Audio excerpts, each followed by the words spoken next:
Ombre à la lumière, la plupart de nos hommes politiques occupent le devant de la scène depuis plus de 30 ans. 30 ans de lutte acharnée, de combat d'idées.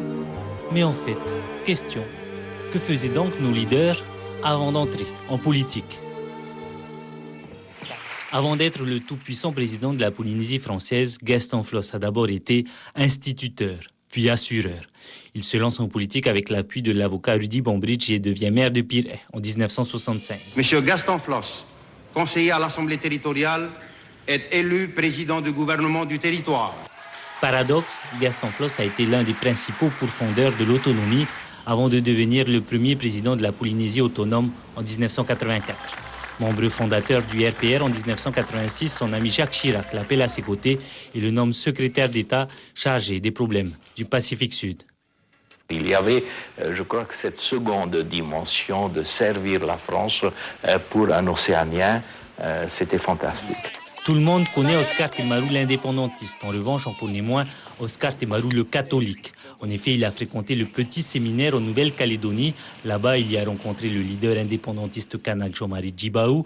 À 17 ans, Oscar Temaru s'engage dans la marine et part pour l'Algérie où la guerre fait rage. C'est là-bas qu'il se forge ses opinions indépendantistes. À son retour, il devient douanier. En 1983, il est élu maire de Fa'a et siège à l'Assemblée pour la première fois en 1986. Pour éviter de graves crises, il faut mettre fin au colonialisme et à toutes les pratiques de ségrégation et de discrimination dont il s'accompagne. Gaston Tongsang est ingénieur de formation. Il débute au service de l'équipement, mais très vite, il intègre les cabinets ministériels. Entre 1984 et 1986, il a notamment été directeur de cabinet du ministre de l'Équipement, un certain Édouard Fritsch.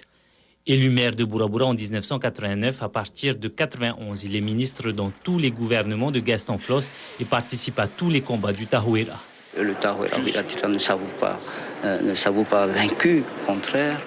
Depuis, il a pris son indépendance et créé son propre parti, Oporinetia Tutato Aya. Ça va?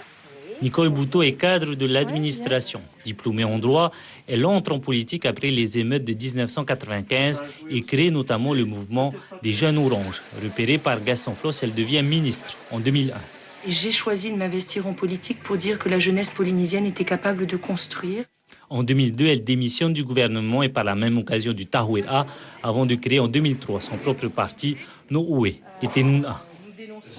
Jean-Christophe Bouissou a fait l'école de notariat de Paris, mais il est aussi diplômé en informatique d'une université des États-Unis.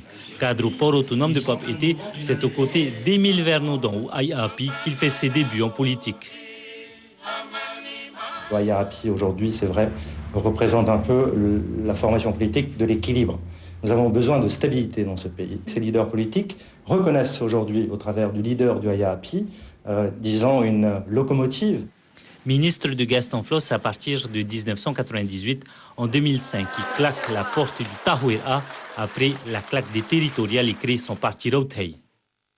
Instituteur, douanier, ingénieur ou tout simplement perliculteur, au final, tous les métiers mènent à l'Assemblée.